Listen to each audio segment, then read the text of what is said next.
ഇന്ന് നമ്മൾ ഉണ്ടാക്കാൻ പോകുന്നത് കക്ക ഇറച്ചി റോസ്റ്റ് ആണ്. തേങ്ങ കൊത്തും തക്കാളിയൊക്കെ ചേർത്തുണ്ടാക്കുന്ന കക്ക ഇറച്ചി റോസ്റ്റ് ആണ് നമ്മൾ ഇന്നിവിടെ ചെയ്യാൻ പോകുന്നത്. ആദ്യമേ നമുക്ക് കക്ക ഇറച്ചി ക്ലീൻ ആക്കുന്നത് എങ്ങനെയെന്ന് നോക്കാം. ഇതുപോലെ കക്ക എടുത്തതിന് ശേഷം അതിന്റെ ഉള്ളിലെ അഴുക്ക് ഞെക്കി കൊടുക്കണം. നേരം അതിന്റെ ഉള്ളിലെ അഴുക്കെല്ലാം കൂടെ പുറത്തോട്ട് വരും. കക്കയുടെ ഒരു സൈഡിൽ നോക്കിയാൽ കാണാൻ കറുത്തിരിക്കുന്നത്, ആ ഭാഗം ഒന്ന് ഞെക്കി കൊടുത്താൽ മതി. അതിന്റെ ഉള്ളിലെ അഴുക്ക് പുറത്തോട്ട് വരും. ഇങ്ങനെയാണ് കക്ക ഇറച്ചി ക്ലീൻ ആക്കി എടുക്കുന്നത്. കക്ക ഇറച്ചി നമുക്ക് ഇതുപോലെ ഞെക്കി കൊടുത്ത് ബാക്കിയുള്ള കക്ക ഇറച്ചിയും കൂടെ നമുക്ക് ഇതുപോലെ ക്ലീൻ ആക്കി എടുക്കാം. അതിന് കുറച്ച് സമയം എടുക്കും. അതുകൊണ്ട് ഞാനിതൊന്ന് കിള്ളി എടുത്തതിന് ശേഷം കാണിച്ചു തരാം.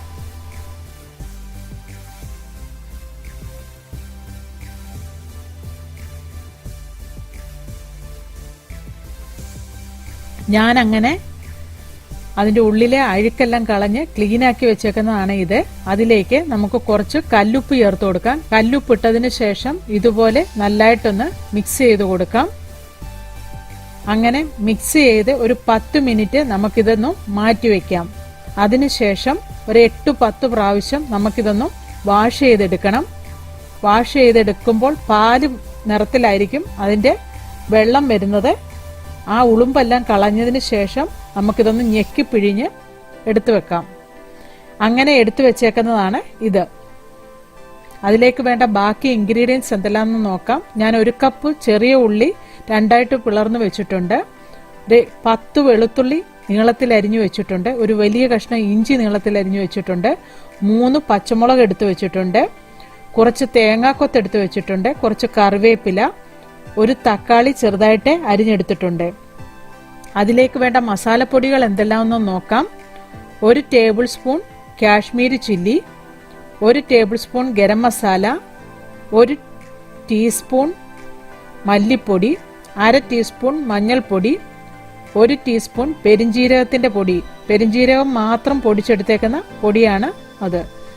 ഇത്രയും ഇൻഗ്രീഡിയൻസ് ആണ് അതുണ്ടാക്കാൻ വേണ്ടത്. അതിനി ഉണ്ടാക്കുന്നത് എങ്ങനെയെന്ന് നോക്കാം. ഒരു പാത്രത്തിലേക്ക് എണ്ണ ഒഴിച്ച് അതിലേക്ക് നമ്മൾ അരിഞ്ഞു വെച്ചിരിക്കുന്ന ഇഞ്ചിയും വെളുത്തുള്ളിയും ചേർത്ത് നല്ലതായിട്ടൊന്ന് വഴറ്റിയെടുക്കാം.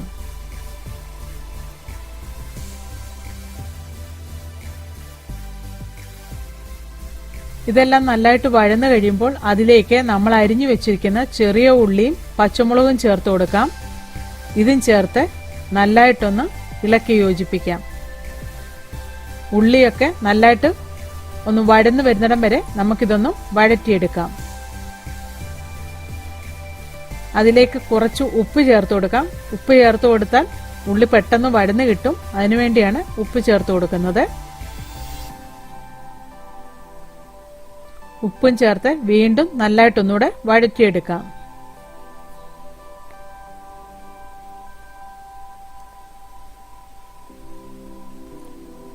ഇതെല്ലാം വഴന്നു കഴിയുമ്പോൾ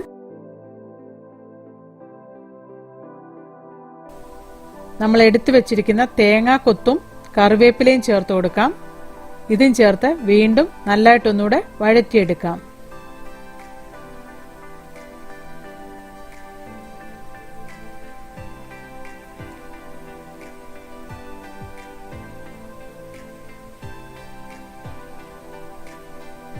ഇതെല്ലാം വഴന്നു കഴിയുമ്പോൾ അതിലേക്ക് നമ്മൾ എടുത്തു വെച്ചിരിക്കുന്ന മസാലപ്പൊടികളെല്ലാം കൂടെ ചേർത്ത് കൊടുക്കാം. അതും ചേർത്ത് അതിന്റെ പച്ചമണം എല്ലാം മാറുന്നിടം വരെ നല്ലതായിട്ടൊന്ന് വഴറ്റി കൊടുക്കാം.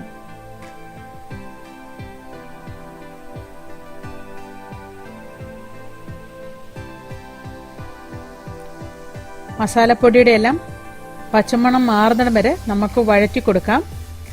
അതിനുശേഷം അതിലേക്ക് നമ്മൾ എടുത്തു വെച്ചിരിക്കുന്ന കക്ക ഇറച്ചി ചേർത്ത് കൊടുക്കാം. കക്ക ഇറച്ചിയും ചേർത്ത് വീണ്ടും ഈ മസാലയൊക്കെ അതിലേക്ക് പെരളുന്ന വിധത്തിൽ നല്ലതായിട്ടൊന്ന് വഴറ്റിയെടുക്കണം. കക്ക ഇറച്ചിയിൽ നമ്മുടെ മസാലപ്പൊടിയെല്ലാം പിടിക്കുന്ന വിധത്തിൽ നല്ലതായിട്ടൊന്ന് വഴറ്റി കൊടുക്കാം. അതിലേക്ക് തക്കാളി ഇട്ട് കൊടുക്കാം. തക്കാളിയും ചേർത്ത് നല്ലതായിട്ടൊന്ന് വഴറ്റിയെടുക്കാം.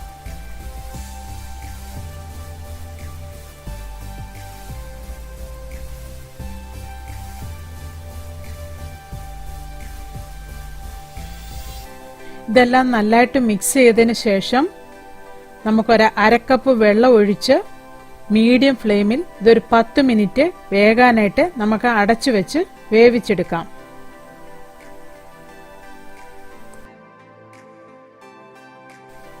നമ്മുടെ കക്ക ഇറച്ചി അടച്ചു വെച്ചിട്ട് 10 മിനിറ്റ് കഴിഞ്ഞു. അതൊന്ന് തുറന്നു നോക്കാം. നമ്മുടെ കക്ക ഇറച്ചിയൊക്കെ നല്ലതായിട്ട് വെന്ത് വന്നിട്ടുണ്ട്. മസാലയൊക്കെ പിടിച്ച് നല്ലതായിട്ടൊന്ന് വെന്ത് വന്നിട്ടുണ്ട്. അതിൽ കുറച്ച് വെള്ളം കൂടെ ഒക്കെ ഉണ്ട്.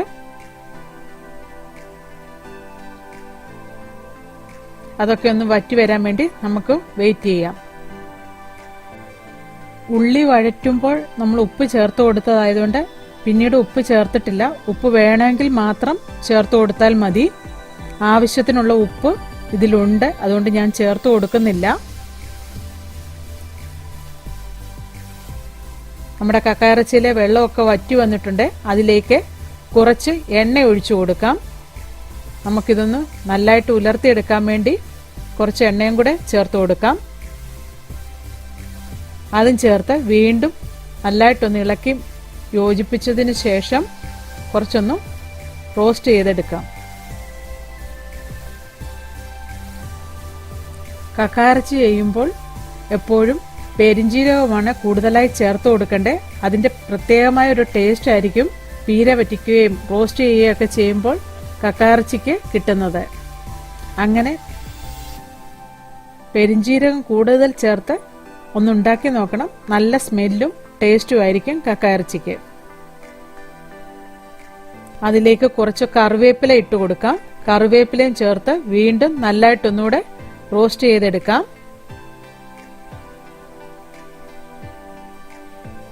നമ്മുടെ കക്ക ഇറച്ചി റോസ്റ്റ് റെഡിയായി. അതിനി ഒരു സെർവിംഗ് പ്ലേറ്റിലെടുത്ത് നമുക്ക് സെർവ് ചെയ്യാം. എല്ലാവരും ഇതുണ്ടാക്കി നോക്കണം. ഇഷ്ടമായെങ്കിൽ ലൈക്ക് ചെയ്യണം, ഷെയർ ചെയ്യണം, കമന്റ് ചെയ്യണം.